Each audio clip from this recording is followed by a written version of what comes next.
All right, so the head. He needs a few little features. So we're going to do his little muzzle. I just want to grab a little piece. Remember, this is my little half extra part. To make the muzzle, I just rolled a little ball and flattened it in my hands. Make it as big as you want. Put it down there. Actually, before I did that, I took a little tool and put the little line in there. And put that in. Oh, sorry, it's squished out of shape, but it should look like that. For the little eyes and nose, I rolled a little tiny ball. Oh, this clay baked under the lights. Let's grab some of it. Yes, my black is baked under the lights, so I'm going to use white. But you would do this in black if you were to do it at home. Roll a little ball, and to get that little triangle there, flatten it a little bit in your fingers. Pinch two sides here and flatten the base with the other, and you have this little rounded triangle. It's a little bit big, but you get the picture. All right, for the eyes, I'm going to use my little ball tool here and put the little sockets in, just to give them somewhere to sit. And again, pretend I'm using black. You're going to roll 2 balls. I would suggest that you pre-measure it somehow, so that your eyes will be the same. Like, roll out your clay and use even measures so that your eyes are pretty much equal when you get done rolling them. And you just set those in the socket.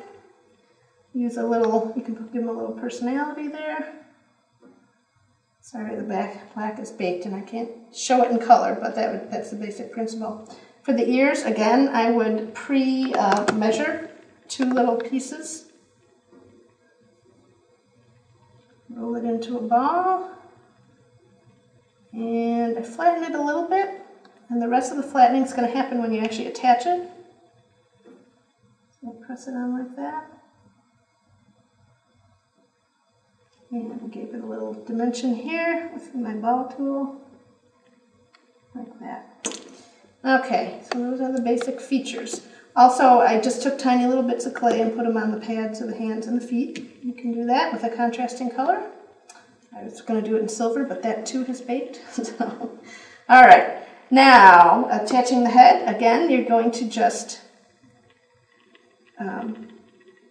press the flat one in. Oops, I realized I put the wrong side in the leg, but that's okay. We're going to put the flat one in here, and we're going to put the other end of it in here.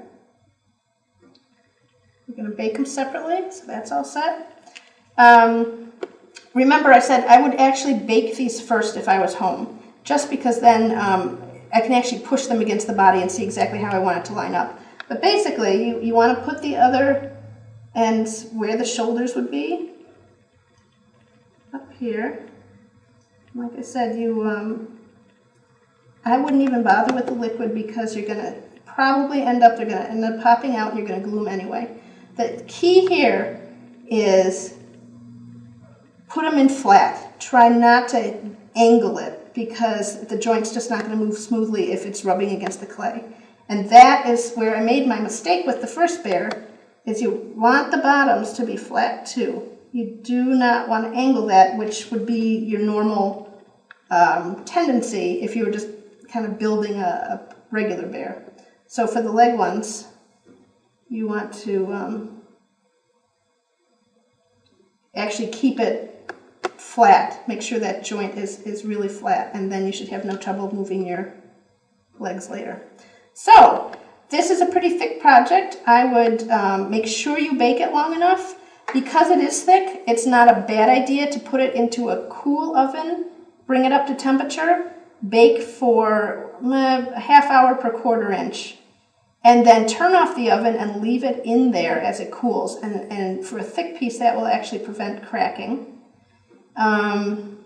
Once it's all baked, you just snap your pieces together. And then your little bear can get up and walk around.